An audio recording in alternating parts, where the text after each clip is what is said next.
आज मैं आप लोगों को गुप्त संधि, त्रिदेशीय संधि और युद्ध का जन सामान्य पर क्या प्रभाव पड़ा इसके बारे में बताऊंगी। तो आइए हम गुप्त संधि के बारे में पढ़ेंगे। देखिए क्या है गुप्त संधि।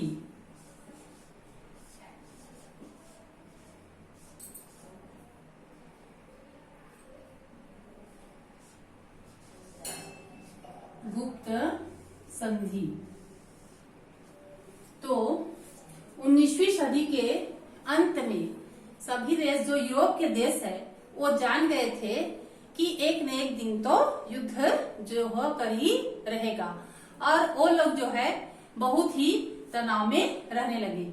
युद्ध के जो सारे देश है उनके बीच में तनाव जो है बढ़ता गया और पता चल गया कि युद्ध जो है रुकने वाला अब नहीं है, तो हम जो है अलग थलग पड़ जाएंगे। इसलिए वो लोग सोच विचार किए कि हम लोग को भी गुप्त संधि रखनी है। तो सारे देश जो है अन्य देशों के बीच में संधि कर लिए, जिसे गुप्त संधि कहा गया। तो इसमें क्या शर्त थी कि अगर कोई भी देश अगर एक देश पर आक्रमण करता है तो हम जो है युद्ध में उतरकर उसकी मदद करेंगे। और इस तरह से 1882 में जो है संधि शुरू हो गई। तो देखिए यह है गुप्त संधि।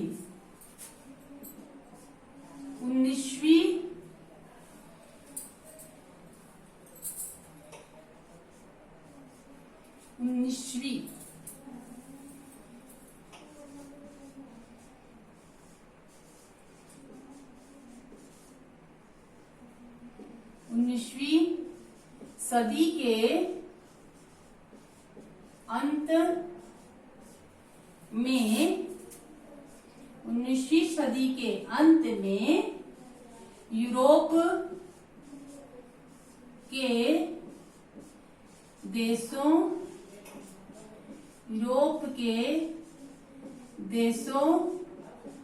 के बीच तनाव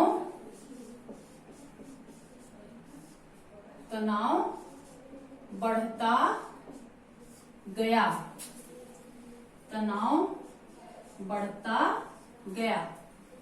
सारे महत्वपूर्ण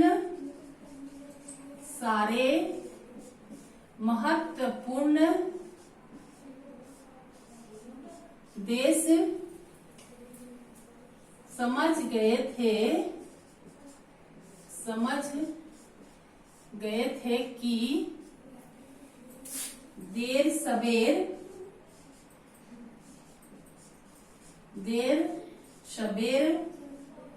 युद्ध होकर ही रहेगा।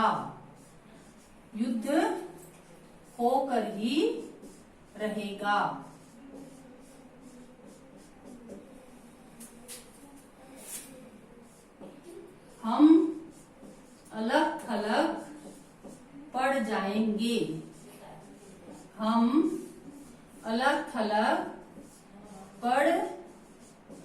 जाएंगे।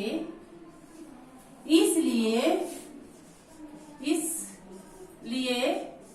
सोच विचार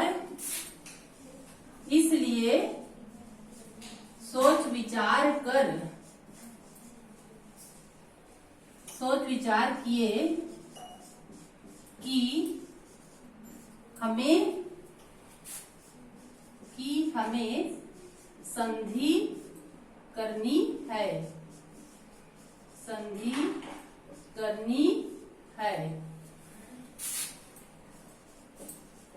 इसलिए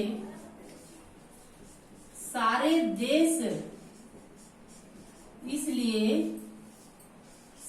देश अन्य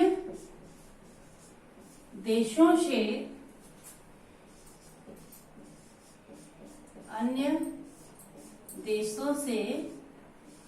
गुप्त संधि कर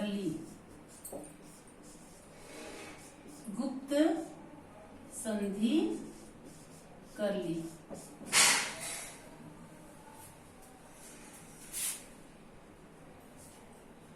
फिर 1882 में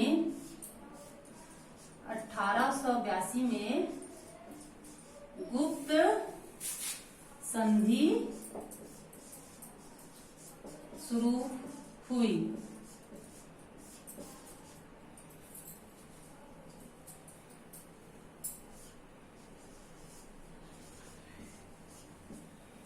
देखिए क्या है गुप्त संधि। तो 19वीं सदी के अंत में यूरोप के देशों के बीच तनाव बढ़ता गया। सारे महत्वपूर्ण देश समझ गए थे कि देर सवेर युद्ध होकर ही रहेगा, हम अलग थलग पड़ जाएंगे। इसलिए सोच विचार किए कि हमें संधि करनी ही है। इसलिए सारे देश अन्य देशों से गुप्त संधि कर ली। फिर 1882 में गुप्त संधि शुरू हुई।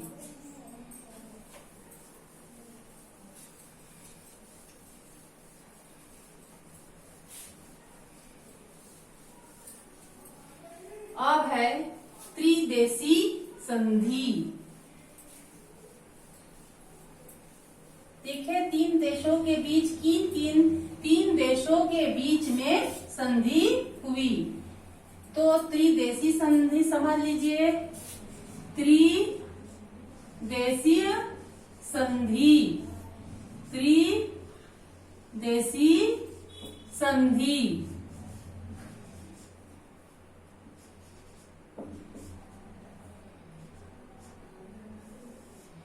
तो 1882 में जर्मनी, ऑस्ट्रिया और इटली के बीच में संधि हुई। तब उसमें यह शर्त रखी गई कि अगर रूस और फ्रांस यदि किसी भी देश पर आक्रमण करते हैं तो हम जो दो देश हैं वो जो है युद्ध में उतरकर उनकी मदद करेंगे। ये जो है त्रिदेशी संधि। 1882 में जर्मनी,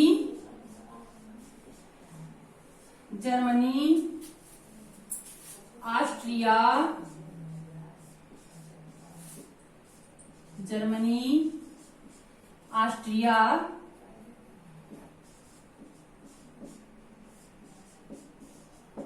इटली इन तीनों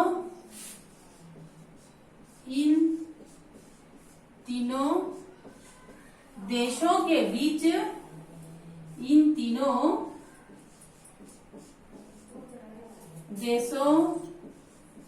बीच संधि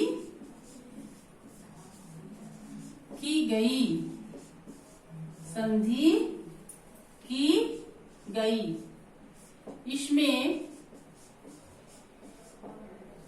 यह शर्त रखी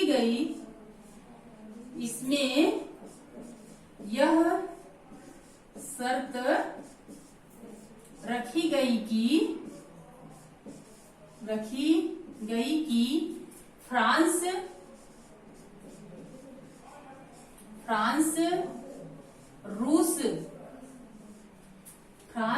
और रूस में से फ्रांस रूस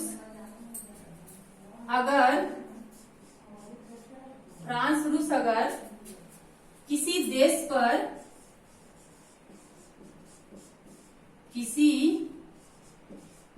देश पर आक्रमण करता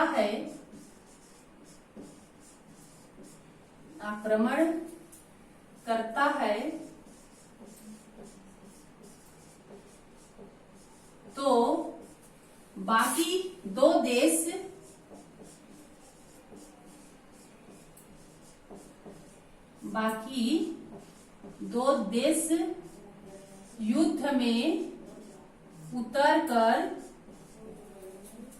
युद्ध में उतरकर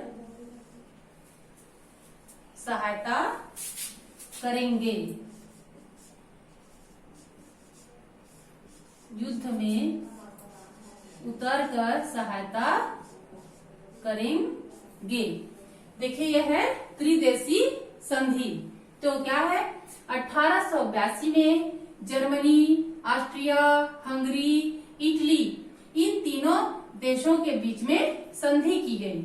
इसमें यह शर्त रखी गई कि फ्रांस, रूस अगर किसी देश पर आक्रमण करता है तो बाकी दो देश युद्ध में उतरकर सहायता करेंगे।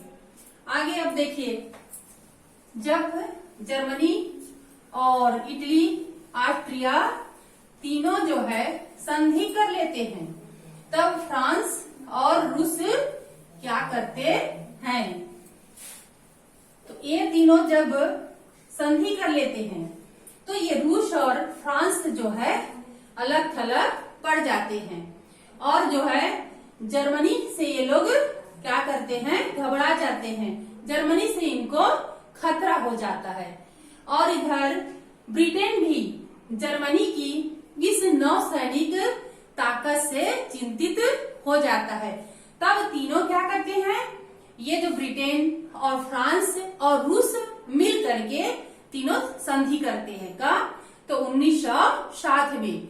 अब जब संधि करते हैं तो इसमें भी यही शर्त रखते हैं कि अगर इन तीनों में कोई भी अगर देश जो है आक्रमण करता है तो हम क्या करेंगे, युद्ध में उतर करके सहायता करेंगे। तो देखिए, जर्मनी,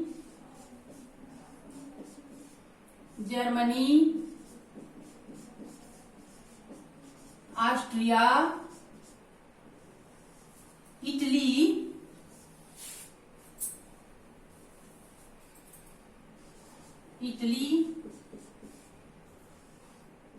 तीनों संधि करते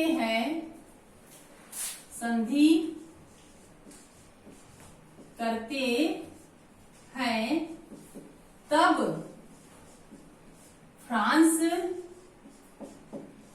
फ्रांस, रूस अलग अलग हो जाते हैं। अलग थलग मतलब अलग पड़ जाते हैं, अलग पड़ जाते हैं। जर्मनी की ताकत से खतरा हो जाता है। जर्मनी की ताकत से खतरा हो जाता है, खतरा हो जाता है। ब्रिटेन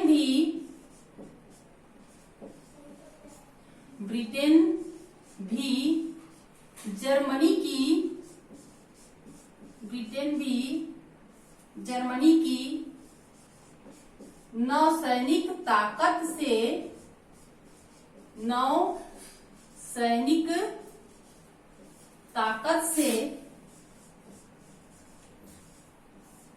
चिंतित हो जाते हैं, ताकत से चिंतित हो जाते हैं। तब ब्रिटेन,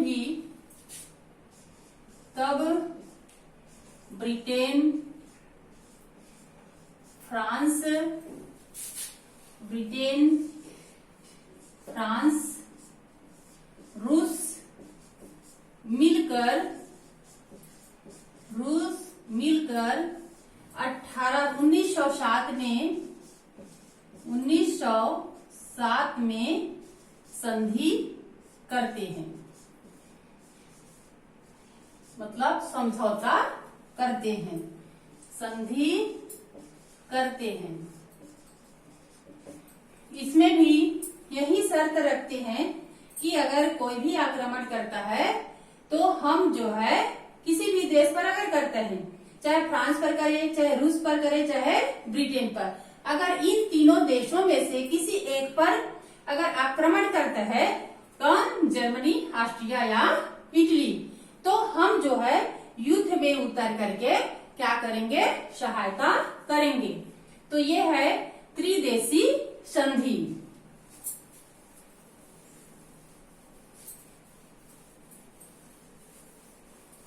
अब इनकी संधि से जर्मनी जो है तुर्की साम्राज्य को मिला लेता है। जर्मनी तुर्की साम्राज्य में मिल जाता है।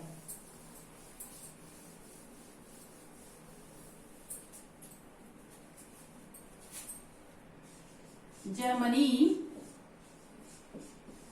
तुर्की साम्राज्य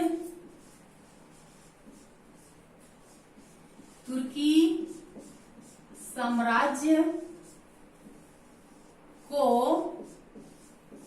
मिला लेता है।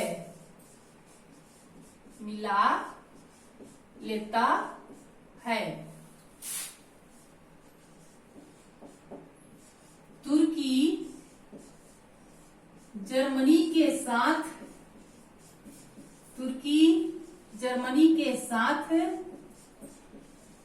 समझौता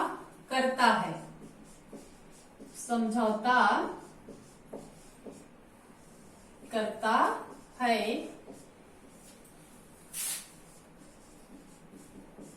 कि ऑस्ट्रिया पर कोई आक्रमण करता है या फिर रूस विरोधी अगर क्या करता है, इस पर आक्रमण करता है, ऑस्ट्रिया पर कोई आक्रमण करता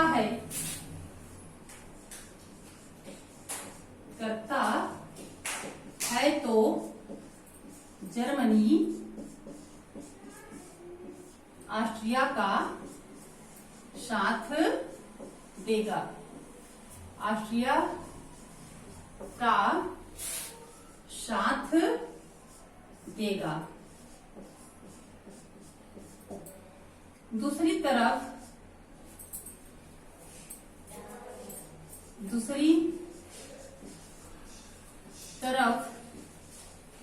रूस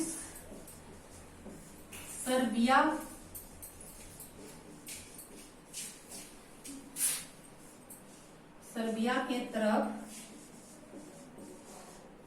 हो जाता है।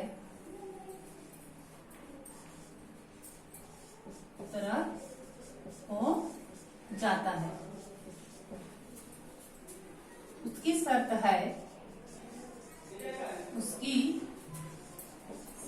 है कि सर्बिया पर कोई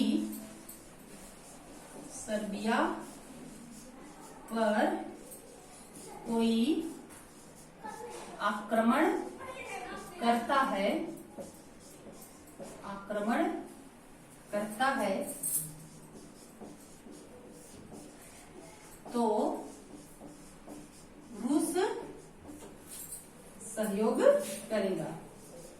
रूस सहयोग करेगा।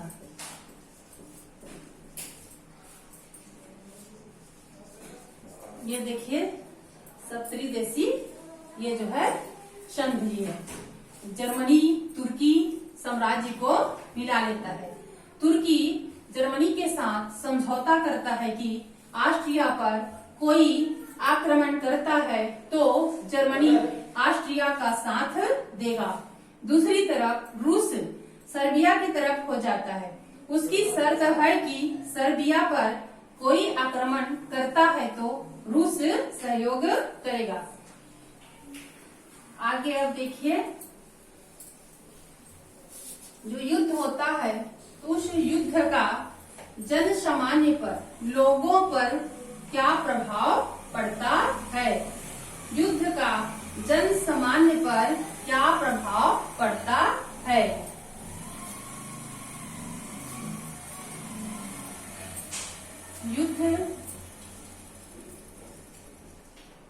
युद्ध का जन सामान्य पर प्रभाव, जन सामान्य पर प्रभाव।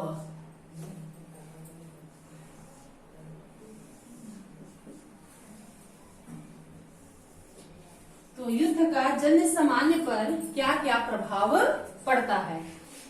तो पहला देखिए, युद्ध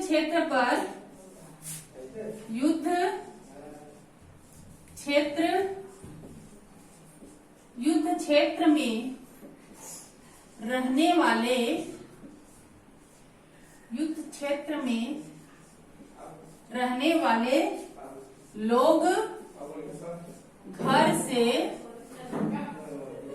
से बेघर हो जाते हैं। घर से बेघर हो जाते हैं। घर से बेघर हो जाते हैं। उनके खेत घर सब नष्ट हो जाते हैं। उनके खेत घर सब नष्ट हो जाते हैं।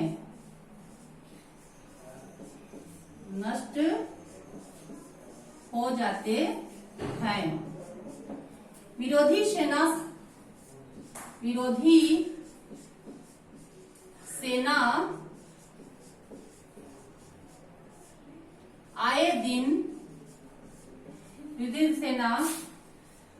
आए दिन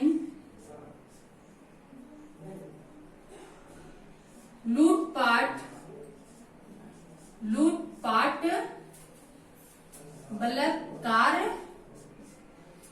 करते रहता है, या बलात्कार का सामना विरोधी सेना आए दिन लूटपाट बलात्कार करता है। तो क्या है? पहला, युद्ध क्षेत्र में रहने वाले लोग घर से बेघर हो जाते हैं। उनके खेत घर सब नष्ट हो जाते हैं। विरोधी सेना आए दिन लूटपाट बलात्कार करता है। ये पहला है। अब दूसरा, शुरुआती में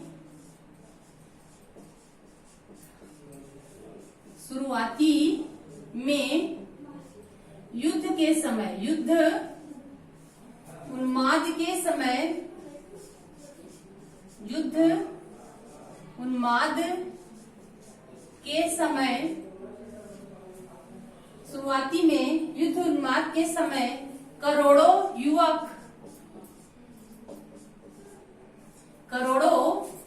युवक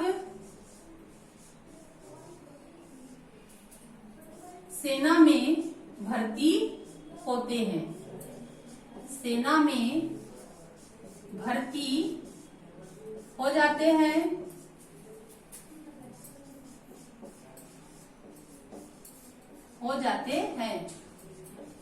देश के लिए मरना और मारना। देश के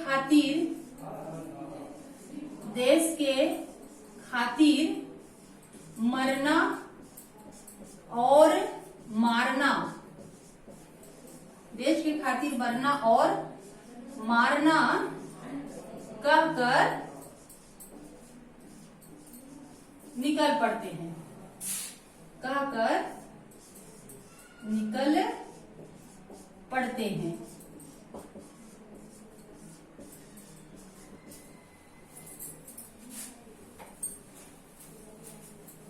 युद्ध का जब पता चलता है, युद्ध की वास्तविकता सच्चाई, तब जो है लोग क्या करते हैं? युद्ध की समाप्ति चाहते हैं कि युद्ध किसी भी तरह समाप्त हो जाए। इनकी जो है सैनिक लोग मांग करते हैं। युद्ध की सच्चाई या वास्तविकता। युद्ध की वास्तविकता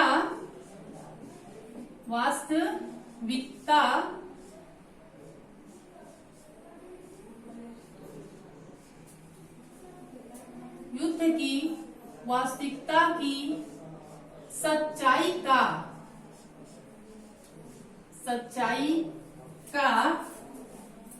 पता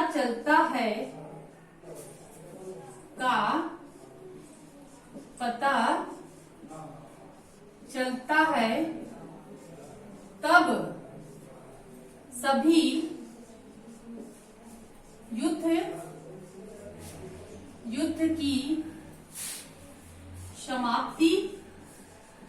युद्ध की समाप्ति की मांग करते हैं।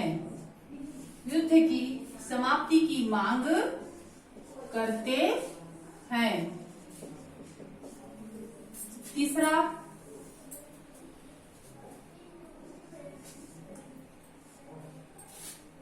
प्रत्येक घर से एक एक सदस्य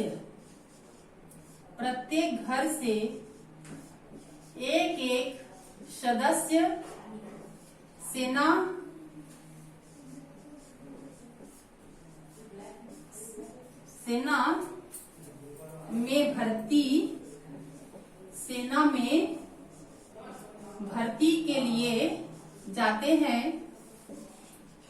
में भर्ती के लिए जाते हैं।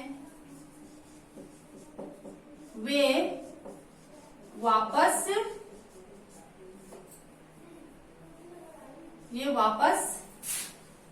नहीं आते।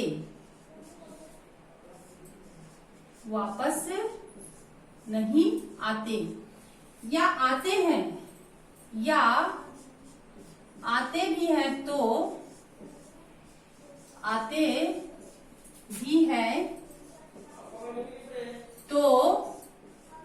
अपाहिज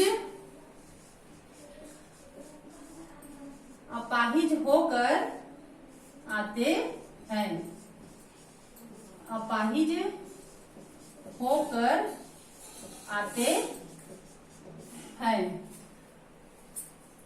ठीक, ये तीसरा है। चौथा देखिए,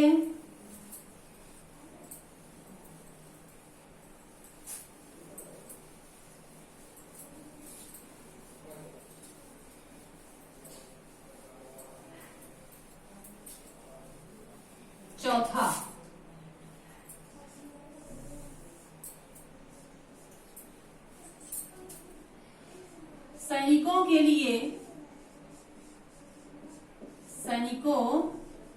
लिए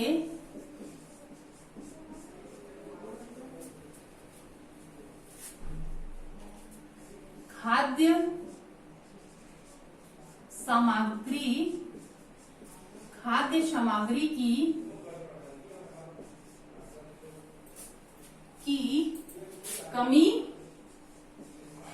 सामग्री की कमी हो जाती है। सरकार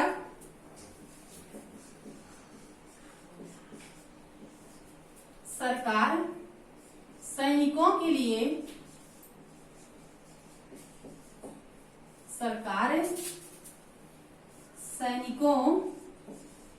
के लिए भारी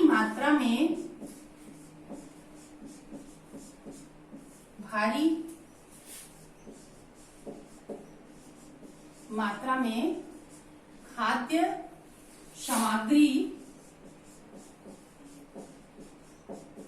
खरीदती है,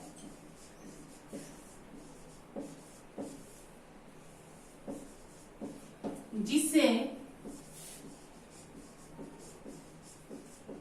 बाजार में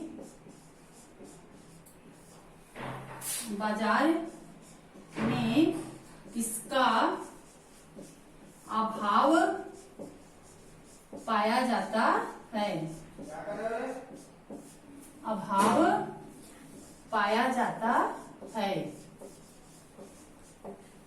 आम लोगों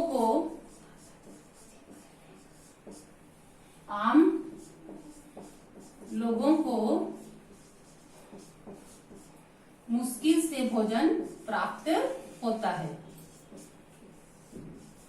मुश्किल से भोजन प्राप्त होता है।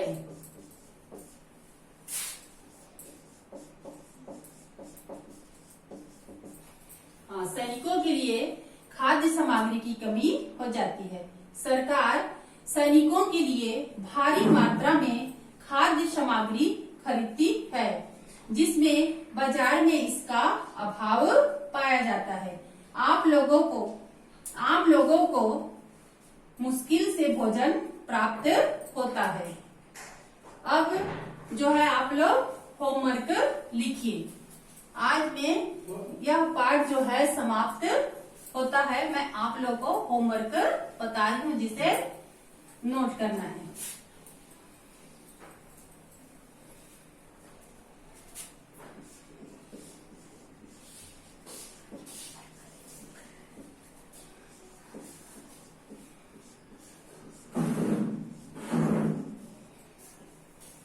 प्रश्न 1 लिखिए।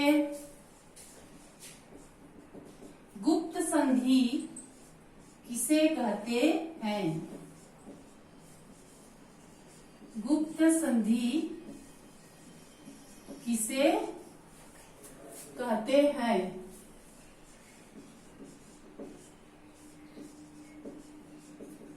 प्रश्न 2, त्रिदेशी समझौता क्या है? त्रिदेशी समझौता क्या है?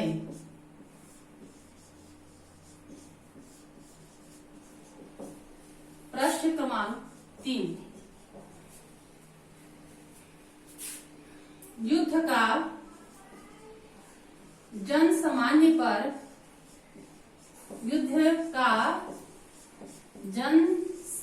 पर क्या प्रभाव पड़ा?